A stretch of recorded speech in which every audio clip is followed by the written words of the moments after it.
On vit dans un champ magnétique qui est très oppressif. Et le champ magnétique est là pour maintenir les gens dans un état bétail.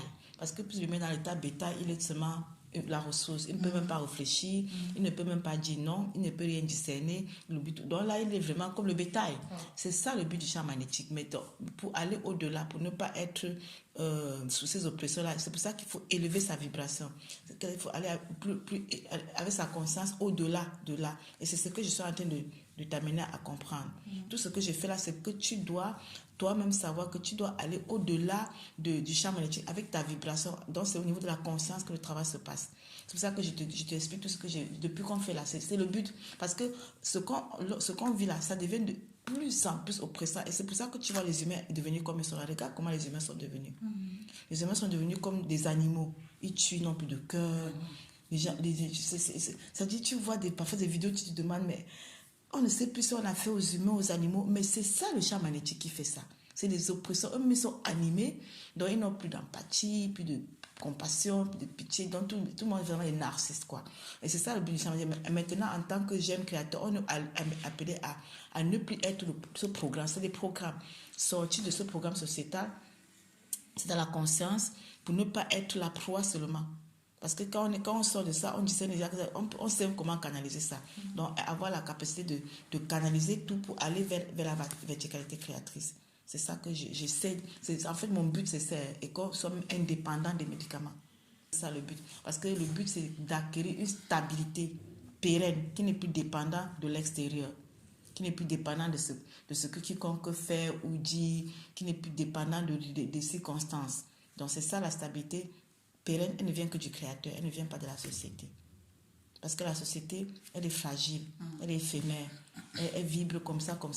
Et puis aujourd'hui c'est comme ça, demain il n'y a pas de stabilité. Si tu es dépendant de ça, toi aussi tu vas vibrer comme la société vibre. C'est pour ça que le travail, c'est de comprendre que okay, tout ce qui arrive, tu dois seulement chercher instruction, canaliser vers la verticalité créative pour continuer. Là, la stabilité fait que qui vente même le tsunami, tu seras debout comme un roc. C'est ça. Autrement, je ne peux pas me lever le matin pour venir ici, si je te dis ce que j'ai envie, je ne peux pas croire. Oui, quand j'ai compris ça, je comprends que c'est l'unique solution. Autrement, tu vas prendre tous les médicaments du monde, mais ça ne va même rien donner. Puisque les médicaments, c'est quoi? Ce n'est qu'une condensation aussi d'énergie. Ce n'est aussi qu'un programme. C'est comme un virus antivirus, programme anti-programme. Ce n'est que ce que ça fait. Donc, tu vas voir que le même champ magnétique qui suscite tout ce que les gens ont dit comme maladie, comme problème, c'est toujours lui-même qui suscite encore la fabrication des médicaments. Ça dit que c'est un jeu, quoi. Mais c'est pour maintenir l'humain à l'état bétail et ressources. On n'est que objet de commerce. C'est tout. À partir du moment où tu comprends que le vrai toi, c'est pas la chair, c'est pas le corps physiologique. Le vrai toi, c'est l'esprit qui doit s'élever. Tout concept a été faussé. On nous a menti en tout. Donc, si tu reviens maintenant à tous les concepts, tout ce qu'on trouve comme mal, c'est parce qu'on nous a montré un monde dualiste, un système dualiste de mal et de bien, ce qui vient à l'encontre de mes besoins, mes désirs, mes plaisirs, c'est mal. On voit que c'est mal. Et ce qui alimente mes plaisirs, mes désirs, mes besoins, c'est bien. C'est comme ça qu'on a fabriqué des êtres très fragiles. Donc, de manière que là, comme un petit enfant, là, si vous élevez un enfant pareil, et tout le temps, dès qu'il a crié, vous avez réagi. Dès qu'il pleure, il veut le chocolat vous donner, il veut le banc vous donner. C'est-à-dire que vous êtes seulement à son service, mais vous fabriquez quoi? Un animal, n'est-ce pas? Voilà, c'est ça. Donc, et lui, il va croire qu'il est quelque chose de très important. Oui, il va grandir avec ça, il est très important. Et là où on ne va pas lui faire ça, la personne est méchante. Vous comprenez? Mais c'est ça, comme ça qu'on a fabriqué le produit social. Par contre, l'esprit, lui, son héritage n'est que dans le créateur. Ce n'est pas dans ce qu'il mange, alimentaire, ce n'est pas dans ce que je fais ici, ce n'est pas dans le compte bancaire. Parce que même tout ça va disparaître. Mais si tu n'as pas autre chose, on fait comment? On est perdu. Donc c'est pour ça que le vrai qui doit s'élever, le créateur qui connaît ça, permet tous les éléments que nous on voit là, que toi tu endures, pour que le vrai là s'élève. Parce que le faux doit mourir. Le faux qui a été habitué, qu'on a programmé à être comme univers de besoin d'être aimé, d'être admiré, d'être adulé, d'être apprécié. C'est ça qui tue l'union. De manière que quand on ne reçoit pas ça, c'est comme si on nous a tués, quoi. Et même ce qu'on fait en tant qu'empathique, on donne, on aide, ce qu'on appelle aider, parce qu'on veut demander l'amour, mais c'est toujours moyennant au moins ça, moyennant ce qu'on veut recevoir comme amour, comme respect, reconnaissance et tout ça. Et quand on ne reçoit pas, on est choqué. On trouve que les autres sont ingrats, mais c'est quand on se retourne. Il faut maintenant parfois vraiment dire que si je dois sortir du de besoin, je ne dois même pas attendre qu'on reconnaisse ce que j'ai fait. Il faut faire, tu fais ce que tu as fait parce que tu discernes que tu dois le faire, mais sans attendre, même si on ne te dit pas merci, même si on t'insulte après. Tu comprends que ce n'est ton vrai toi n'a rien à foutre avec ça. Le vrai toi, son état, c'est ce que le Créateur est. Ses vertus, ses caractéristiques qui sont au-dessus de tout programme sociétal. Tu vois, le Créateur, il est la stabilité. La stabilité ne dépend pas de l'extérieur, qu'il vente, qu'il pleuve, qu'il neige, qu'on l'insulte, qu'on le gifle, qu'on lui dise merci ou pas. Il devait être capable de ne même plus dépendre d'un merci de l'extérieur. Et donc, comme on comprend que c'est le Père qui anime tout et que le Père, lui, il veut qu'on s'élève vers lui, il va permettre dans ton quotidien autour de toi, ce qui arrive là, l'unique but, c'est que le faux meure. Le faux doit disparaître. Parce que le faux qui est entretenu fragilise l'individu de manière que quand il n'y a plus cette alimentation-là, on tombe dans la dépression.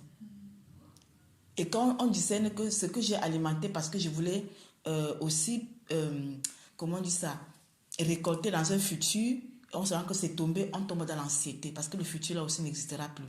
C'est ça qui met l'humain en même temps dans la dépression et en même temps dans l'anxiété. Parce qu'on est construit dans le faux.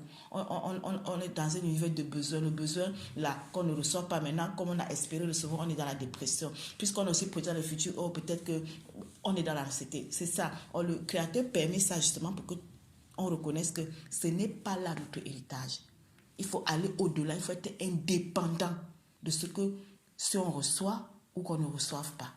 Et que quel que soit ce qu'on reçoit, que ce soit ce qu'on appelle bien qui nous alimente le faux ou bien ce qu'on appelle mal qui n'alimente pas le faux, quel que soit ce qu'on va recevoir, qu'on sache que le vrai n'en a rien à foutre. Qu'on me dise bonjour, qu'on m'aime, qu'on me respecte, qu'on m'insulte, qu'on me gifle, qu'on me calomnie.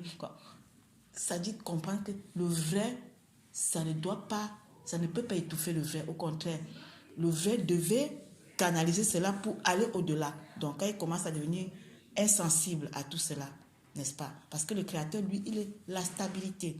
Il ne dépend pas si je lui dis je l'aime ou pas. Le Créateur, lui, il est souverain et il se suffit. Donc, si c'est lui qui est en toi, tu devais acquérir ces caractéristiques de stabilité. Tu n'es plus influençable, tu n'es plus manipulable. Parce que tout ce qu'on fait, c'est de la manipulation. Même celui qui donne, il est quand même dans la manipulation parce qu'il donne en espérant quand même quelque chose. Donc, il croit que le fait que j'ai donné, j'espère cela. Quand je ne reçois pas cela, la personne est méchante, la personne est ingrate. Maintenant, il faut qu'on sorte de là. Tu donnes sans rien espérer. Si tu ne reçois pas, ça ne devait pas être un problème. Le vrai, lui, le Créateur qui est son repère identitaire, n'est pas là-dedans. Il n'est pas dans la reconnaissance extérieure, la recherche de la reconnaissance extérieure, la recherche du respect de l'autre, la recherche de l'amour qui n'existe même pas. Même quand on dit l'amour dans chaque cosmos, c'est faux, ce n'est qu'une simulation, ça n'existe pas. Tout est conditionné par un intérêt quelconque. De manière que quand l'intérêt là n'est plus là, tu vois que ce qu'on appelait amour n'existe pas. C'est quelque chose qui est devenu très courant. J'ai beaucoup quand tu écoutes les gens, c'est le même scénario partout. Le même scénario partout. Les gens qui se tuent pour leur soi-disant famille, mais en espérant aussi que quelque chose va se passer dans le côté d'une reconnaissance même émotionnelle. Mais quand ils voient que les autres qui sont généralement des narcisses, qui prennent aux gens, ils leur donnent aussi, ils ne sont plus là, l'autre tombe dans la dépression. Parce que ça le maintenait en vie. C'était une relation qui le maintenait en vie parce qu'on est aussi alimenté en faisant cela. Maintenant, quand les gens là ne sont plus là, parce qu'ils trouvent qu'il n'y a plus rien, à prendre chez toi, il va trouver une ressource ailleurs, ce qu'il a pris, il a déjà pris, il part. Maintenant, on tombe dans la dépression. En réalité, le Créateur veut que tu sois plus dépendant de ça. C'est lui la stabilité. Donc, c'est lui ce qu'il faut chercher. Donc, après, tu commences à te retrouver un moment où tu lances les yeux à droite, à gauche, devant il n'y a personne parce que tout le monde t'a quitté. C'est là où tu comprends que l'unique direction à regarder, ce n'est que l'attitude. Mais c'est lui qui va venir se bâtir en toi. Il t'accorde sa compréhension pour que tu canalises tous les événements à ton avantage, à l'avantage du vrai, à la construction du vrai. Et c'est parfois bien de se séparer d'abord de tout ça. Parce que quand on est entouré des prédateurs, et qu'on n'a pas encore les ressources de les canaliser, l'unique chose qu'on peut faire, c'est d'abord s'en séparer, quitter. Parce que se construire pour aller en altitude, pour pouvoir maintenant être à mesure un jour de canaliser. Parce que si on reste dedans, on n'a pas de ressources, on est envahi, on est foutu, on est écrasé. Ouais. C'est ça le but de tout le travail. C'est même le but de notre existence. Mais je me demande pourquoi parfois je vais bien et après ça redescend. Oui, mais parce que tu es encore instable. Le dire aller bien là, ce n'est qu'une influence. Tu es sous influence. Peut-être tu as écouté les enseignements, peut-être ça t'a un peu reconforté, mais comme toi-même, le vrai toi est vide. Le vrai toi, tu es vide. Tu n'es que sous influence. C'est pour ça que si cette influence-là n'est plus là, tu retombes dans ton état. Parce qu'il faut créer une stabilité là, tu n'es plus influençable, tu n'es plus sous influence, mais c'est toi-même qui es. Le vrai est. C'est ça. C'est le travail. C'est un travail de longue haleine, puisque ce que tu as construit, ce que tu as aujourd'hui comme âge, n'a pas été construit en un jour. Ça a été le programme que tu es, parce que tu es un programme qui a été construit en 46 ans. Est-ce qu'on peut déprogrammer ça en un jour? Non.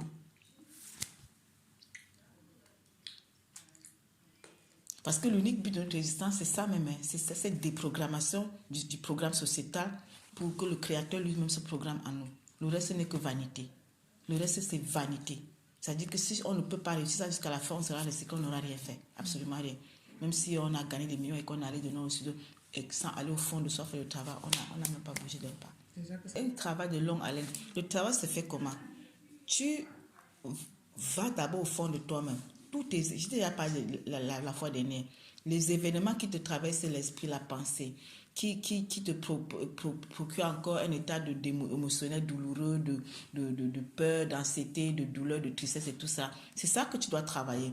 Mais maintenant, quand tu vois que c'est ce qui te fait la peine, mais que le vrai toi n'est pas concerné, c'est là où tu avances, parce que tu vas comprendre que mais le vrai moi n'est pas concerné par ça, ma mère, ma soeur, mon frère et tout le reste. Ce n'est pas son héritage. Donc, quand tu as compris que le vrai toi, le germe là qui doit être semé, qui doit croître, son héritage est ailleurs, tu es capable maintenant de ne plus trouver ce qui a eu lieu comme un problème. Comme un problème. Et là, tu peux avancer. Moi, je te parle du vécu. Si moi, je peux parler aujourd'hui, c'est parce que je comprends que c'est le chemin. Parce qu'il y a des choses que parfois on vit, on n'a même pas les mots pour expliquer. C'est comme si on est dans un film, on n'a pas de mots pour expliquer. Et c'est là où tu commences à comprendre que ce n'est plus normal. Mais le créateur, il vient justement dans les situations pareilles et clarifier, parce qu'il est la clarté. Donc ton repère identitaire, c'est le créateur. Le repère identitaire, le créateur qui est la force, la stabilité, l'intelligence créatrice, pas l'intelligence sociétale. C'est ça que tu dois chercher. Et c'est à travers les événements. Les événements, même tes pensées sur les événements. Parce que quand tu es chez toi, tu penses. Et ça travaille ton esprit. Ce sont les événements que tu dois confronter avec la compréhension. Donc quand ça commence à te... Moi, par exemple, j'ai remarqué que quand l'univers commence à m'envahir avec des pensées pour me tirer vers le bas, j'ai compris que c'est... À un moment, je crois que c'est mes pensées. Mais je me dis, c'est pas mes pensées. Parce que nous n'avons aucune pensée propre à nous. Comme tu es là, aucune pensée n'est propre à toi. Tu les reçois seulement. Et c'est là pour te tirer vers le bas. Donc, quand je discerne que je suis déjà envahi par des pensées qui me tirent le bas, ce que je fais, c'est arrête de moi, Satan. Arrête de moi. Je peux passer une demi-journée à faire ça et à un moment, ça se dissipe. Je retrouve ma joie. Et c'est là où je comprends que ce sont des énergies qui viennent de l'extérieur. Est-ce que tu comprends ça? Oui. Parce qu'on n'est que des réceptacles. Nous ne sommes que des réceptacles. On n'a aucune pensée propre à lui. Et comme tu sais que c'est les pensées qui conditionnent les actes, ce qui passe par la pensée pour s'exprimer dans ce qu'on dit et ce qu'on fait, ça passe d'abord par la pensée. C'est pour ça que les humains sont manipulés comme ils sont manipulés, parce qu'ils n'ont pas une pensée propre à eux. L'univers peut manipuler une personne à aller tuer quelqu'un, après je ne sais pas ce qui s'est passé. C'est ça.